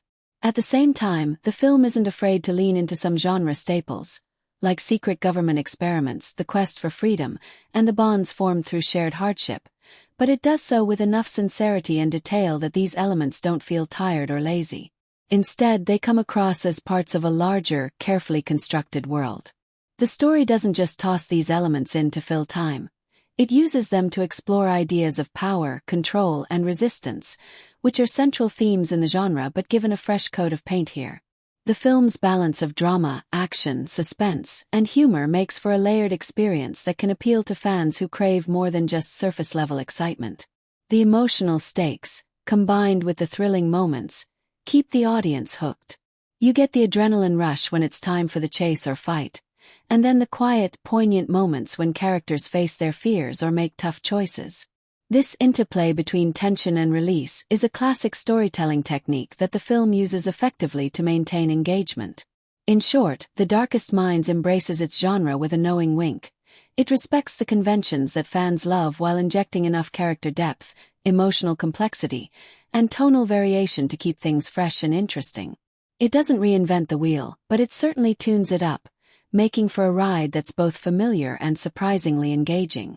This balance is what makes the film stand out in a crowded field of dystopian tales, offering a mix of action, heart, and hope that resonates well beyond the usual clichés. Alright, let's really unpack the social and cultural layers in The Darkest Minds and see how this movie quietly but effectively mirrors some big issues we see in today's world, all while keeping the story gripping and relatable. The brilliance here is that it never feels like the film is preaching or trying to shove a message down your throat. Instead, these themes are baked into the characters' lives, their struggles, and the world they're forced to live in. This natural integration makes the social commentary resonate without distracting from the story's momentum. One of the biggest ideas the film tackles is the fear of the unknown and how societies tend to react when something or someone challenges the accepted norms. The kids with powers represent that otherness. They're feared, hunted, and locked away simply because they don't fit the mold of what the government and society deems safe. This is a powerful metaphor for real-world discrimination and marginalization, where people are often judged and oppressed because they're different, whether it's due to race, religion, abilities, or beliefs. The film taps into this fear and prejudice in a way that feels incredibly timely, reflecting how easily fear can lead to dehumanization and cruelty. But since we see this through the eyes of the teens themselves, the impact feels personal rather than abstract. It's about their pain, isolation, and desperate fight for acceptance. Beyond fear and control, the film also explores the dynamic of youth versus authority, a theme that's especially relevant today. The young characters aren't just victims or passive players. They're the ones who carry hope and the possibility of change. This mirrors real-life youth activism, young people rising up to challenge injustices and demand a better future. In The Darkest Minds, the teens' rebellion isn't just about survival, it's about reclaiming their humanity and freedom in a world that's tried to erase it. The story taps into that spirit of resistance and empowerment, reminding us that even when systems are oppressive, change is possible when people band together and refuse to be silenced. The film also quietly critiques governmental overreach and authoritarianism. The secret camps, constant surveillance, and harsh treatment of the kids evoke concerns many have about the erosion of civil liberties and unchecked power in the real world. Although the film doesn't dive into complex political debates, these elements serve as a warning about what can happen when fear is used as an excuse to control and oppress populations. This subtext adds a layer of political tension and relevance without bogging down the story, making you think about freedom, rights, and what happens when those are stripped away in the name of security. Diversity and representation are woven in as well, which adds another important dimension to the film's cultural commentary. The group of teens includes different races and backgrounds, and their relationships reflect both unity and the reality that even marginalized groups can struggle with internal conflicts. The story doesn't make a spectacle out of diversity, but by portraying a varied cast working together and confronting shared challenges, it sends a message about the strength found in inclusion and solidarity. This subtle nod to contemporary conversations about representation is an important and welcome aspect, showing a world where collaboration across differences is necessary for survival. Another thoughtful element is how the film portrays trauma and its effects on young people. These kids aren't just battling external enemies, they're also grappling with the psychological scars of being hunted, experimented on, and treated like criminals. The film doesn't shy away from showing how trauma shapes their behavior, their trust issues, and their fears. This adds depth to their characters and makes their journey feel more authentic. Rather than simplifying their struggles into good versus evil, the film acknowledges the complex emotional aftermath of oppression and violence, which is a compassionate and mature approach to storytelling. One of the more impressive feats of The Darkest Minds is how it balances these heavy themes with moments of hope and resilience. It's not a bleak, hopeless dystopia where everything is grim and grimier. Instead, the film gives us glimpses of light, friendship, love, courage, that highlight the possibility of change and healing. This balance is crucial because it keeps the film from becoming emotionally exhausting or nihilistic. It shows that even in the darkest times, there's a spark of humanity that can't be extinguished. Importantly, the film trusts the audience to make connections and draw meaning from the story without hammering every message home. It's clever in how it lets the characters' experiences speak for themselves, making the social and cultural commentary feel earned and sincere. You come away not just entertained but also thinking about broader issues like fear, power, identity, and resistance.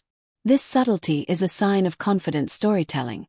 It respects viewers enough to engage their minds rather than just their emotions.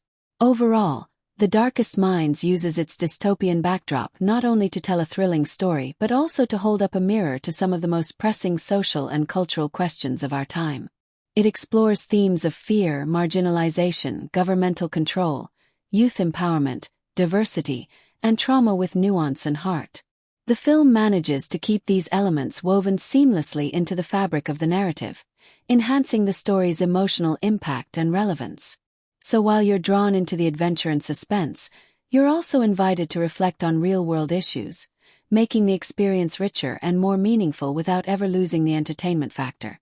When it comes to audience engagement, The Darkest Minds really knows how to keep viewers hooked from start to finish, not just by throwing in flashy powers and intense action, but by creating emotional connections that hit deep. Right from the opening scenes, the film draws you into the world of these teens who aren't just fighting for survival, they're fighting for their identity, their freedom, and each other. That kind of high stakes combined with relatable struggles creates a magnetic pull that makes it hard to look away. One of the coolest things about this movie is how it mixes tension with heart, throwing in moments that make you want to cheer, cry, or even hold your breath. There's excitement in the chase and conflict, sure, but it's the quieter, emotional beats that really stick with you. Scenes where the characters open up about their fears, form bonds, or make tough sacrifices feel raw and genuine, inviting the audience to care deeply about what happens next. You're not just watching from a distance. You're right there with them, feeling their hope, their pain, and their courage.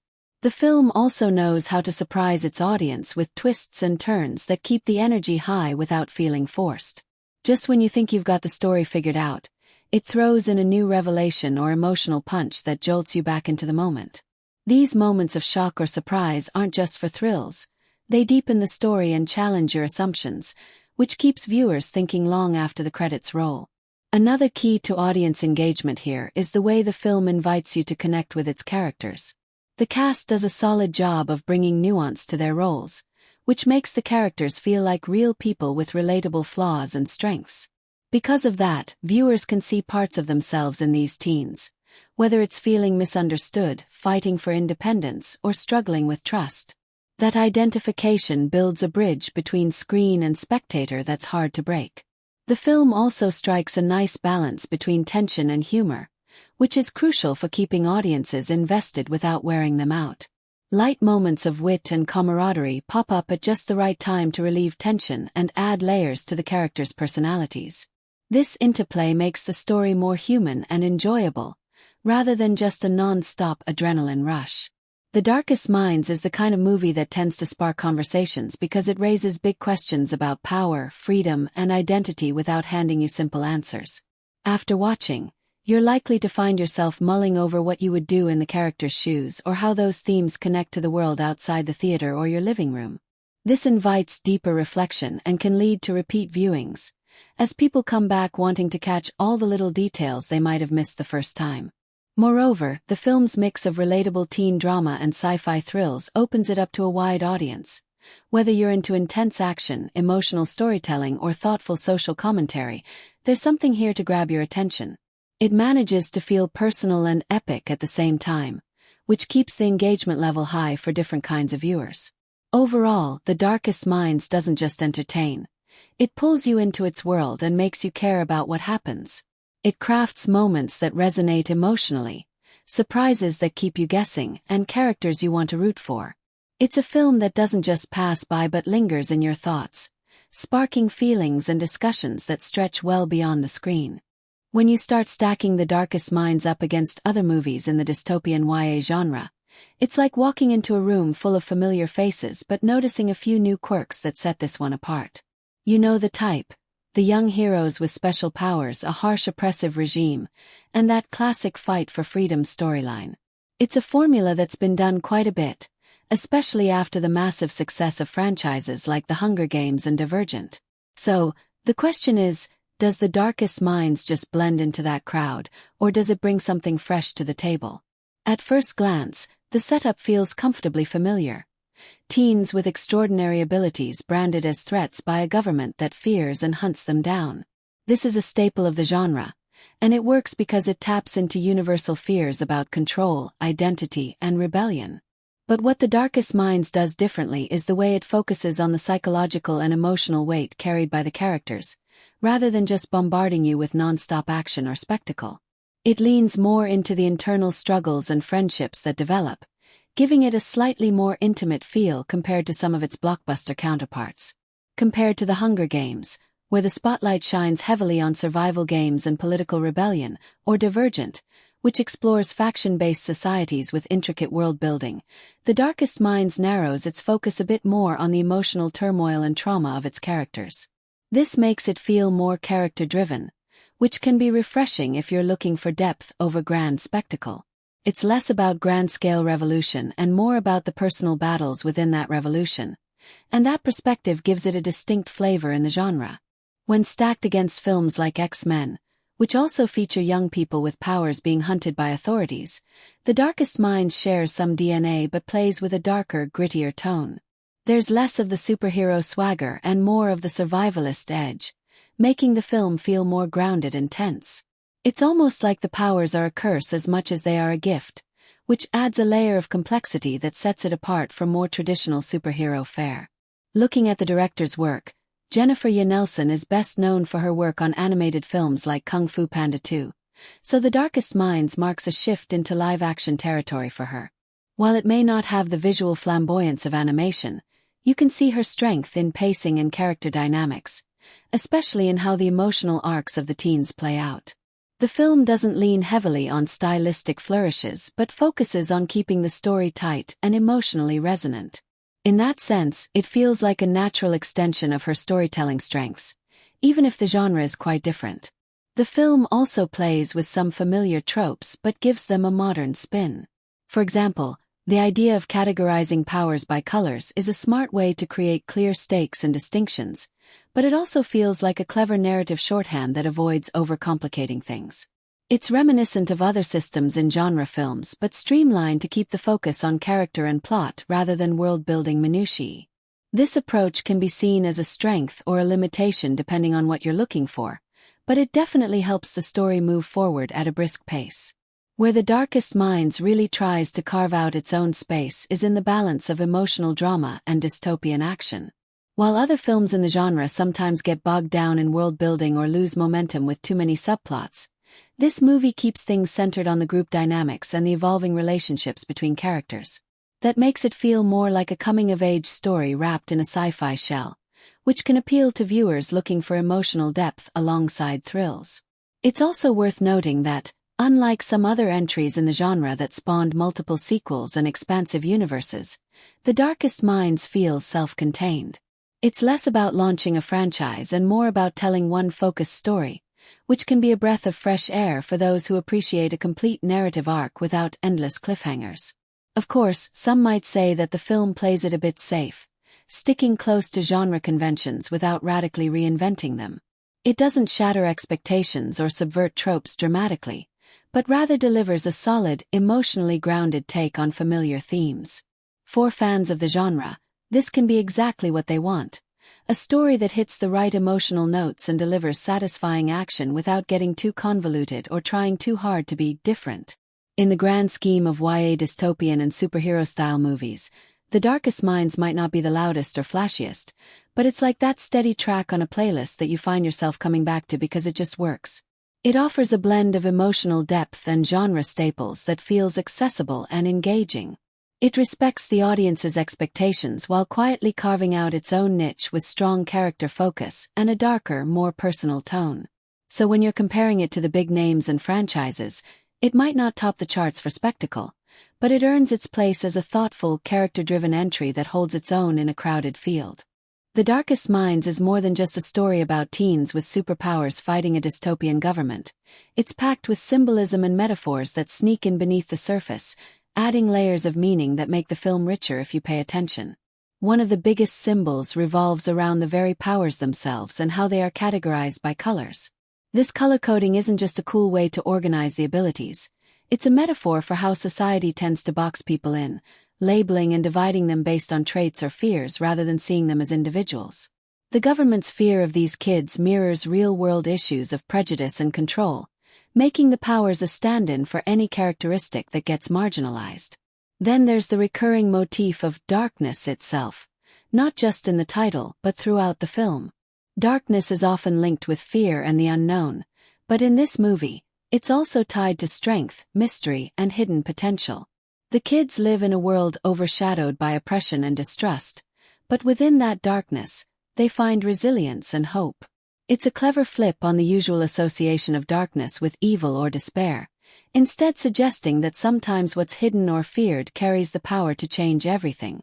The use of confinement and escape is another layer of metaphor that runs through the film. From the start, the kids are imprisoned, both literally and figuratively, locked away in camps and restricted by society's harsh rules. This physical imprisonment symbolizes the broader theme of societal restrictions on freedom, especially for those who are different or misunderstood. Every scene of escape or running away isn't just action. It's a fight against the very idea of being silenced or controlled. It makes the chase sequences feel charged with more than just adrenaline. They're about reclaiming identity and autonomy. The landscape itself, with its mix of desolate areas and small pockets of refuge, mirrors the emotional states of the characters. The barren, bleak locations represent isolation and danger, while moments set in more natural or protected environments hint at the possibility of growth and renewal. This contrast between harsh and hopeful environments reinforces the film's theme of struggling through adversity to find light. Characters themselves become walking symbols. For example, Ruby, the main character, embodies the tension between vulnerability and power. Her journey from scared, unsure girl to determined leader symbolizes personal growth and the courage it takes to face one's fears. Her powers are unpredictable and dangerous, much like the emotional turmoil she experiences, making her an embodiment of the complexity of adolescence and self-discovery. The film also plays with light and shadow visually, often using shadows to underscore moments of doubt, fear, or secrecy.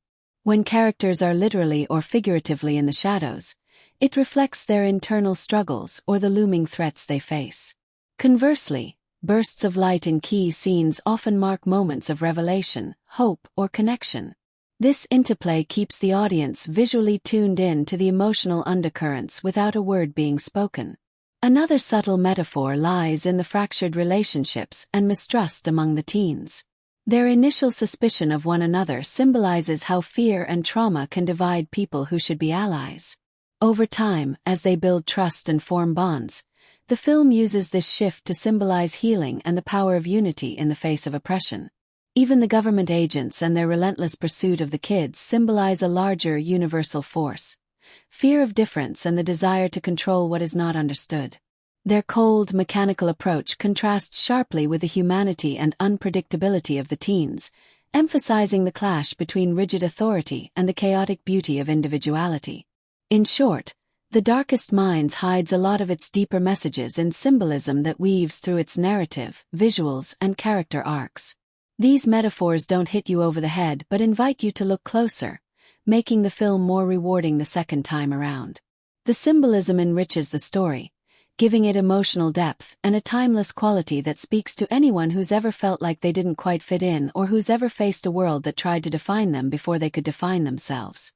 The Darkest Mind stands on its own but also fits into a larger wave of young adult dystopian stories that swept the entertainment world in the 2010s, carving out its niche among a crowded field of franchises and adaptations.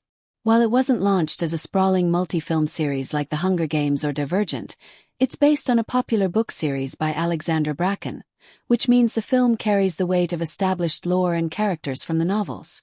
This gives it a built-in world and backstory that fans of the books would be eager to see expanded on screen, even if the movie itself covers only a slice of that universe.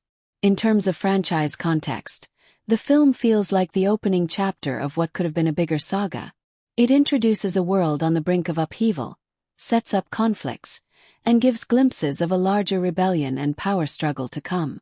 This positioning means it has the classic first installment feel, a foundation-building effort with character introductions, world-building, and the planting of seeds for future stories. While the movie itself doesn't dive into all the complexities or fully explore every thread from the books, it leaves enough open-ended questions and unresolved tensions that fans might wish for sequels or spin-offs.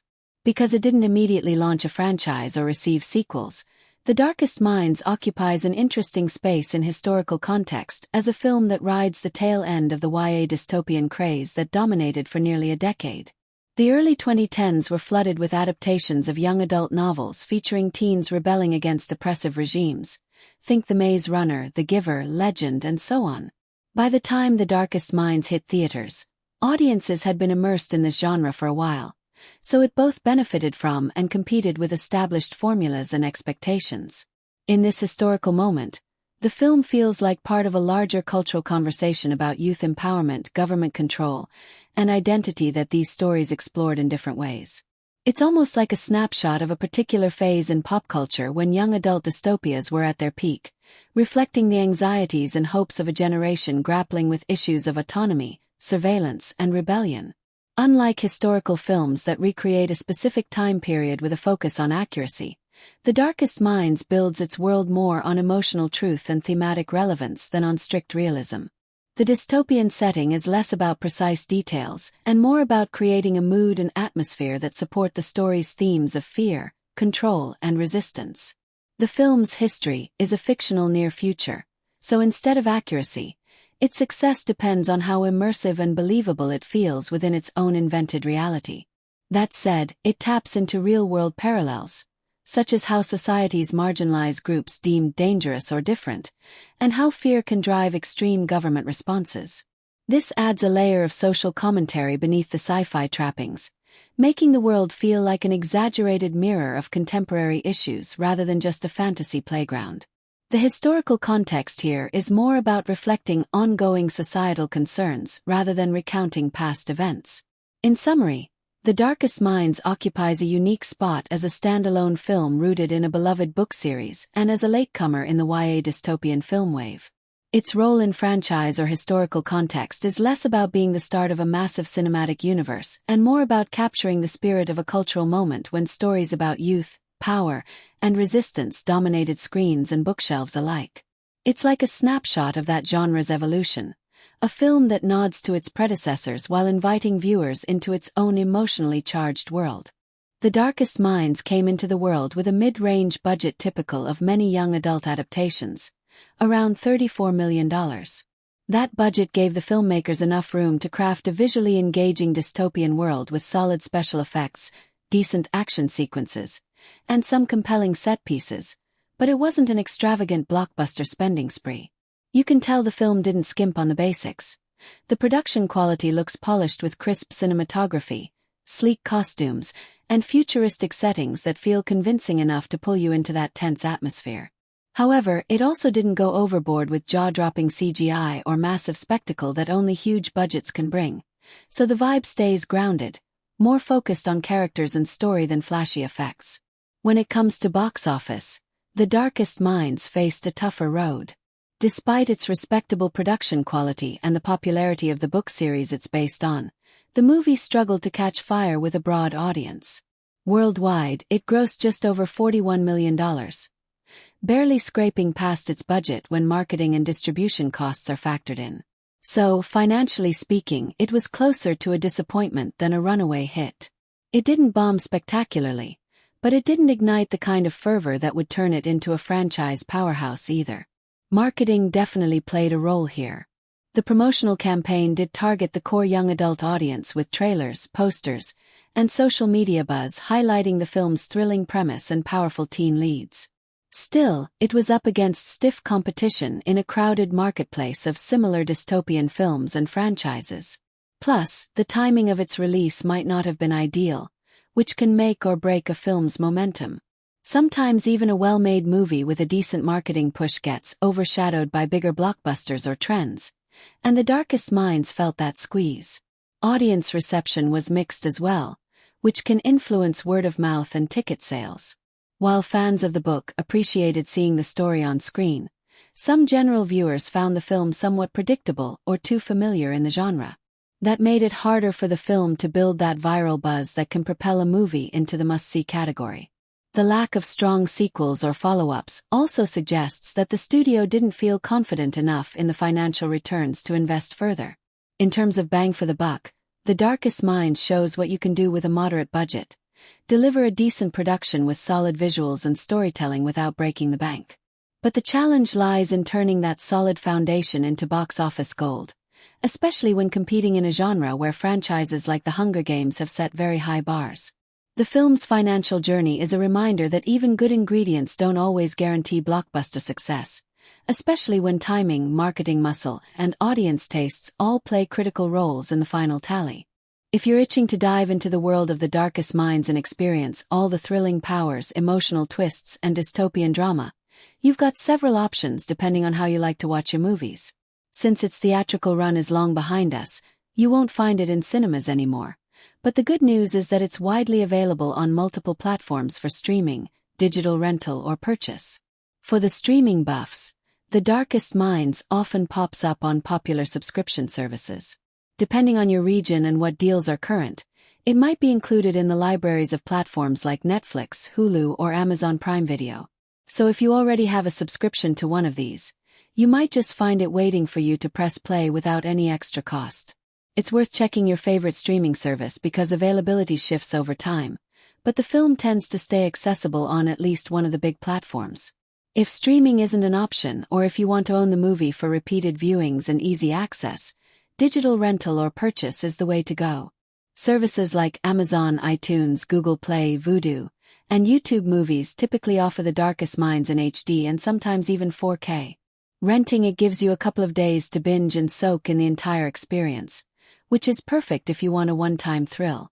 Buying it means it's in your digital collection forever, ready for re-watching whenever you want to revisit the story or share it with friends. Now, for those who still love physical media, DVDs and Blu-rays of The Darkest Minds are available online or in stores. The Blu-ray edition can really enhance the viewing with sharper picture quality and bonus features like behind-the-scenes footage, interviews with the cast, and sometimes deleted scenes. If you're a fan of extras that dig deeper into the movie's world and production, grabbing the physical copy can be a satisfying choice. As for the best way to watch The Darkest Minds to get the fullest impact, consider your setup. Watching on a big screen with good sound really helps immerse you in the dystopian atmosphere and action-packed moments. If you have a home theater system or even a decent TV with surround sound, that's going to make the powers and dramatic scenes hit harder. The film's sound design and score add a lot to the tension and emotion, so don't just settle for laptop speakers if you can help it. Also, watching with headphones can be a surprisingly immersive experience. The soundscape is layered, with subtle audio cues and dynamic shifts that pull you into the tension and intimacy of certain scenes. It's like the movie wraps itself around you, and catching those details can elevate your connection to the story. Finally, if you're new to The Darkest Minds and thinking about whether to binge the whole series of books or stick with a film, watching the movie first is a great intro that sets the mood and stakes. It can even inspire you to pick up the novels for a deeper dive into the characters and world.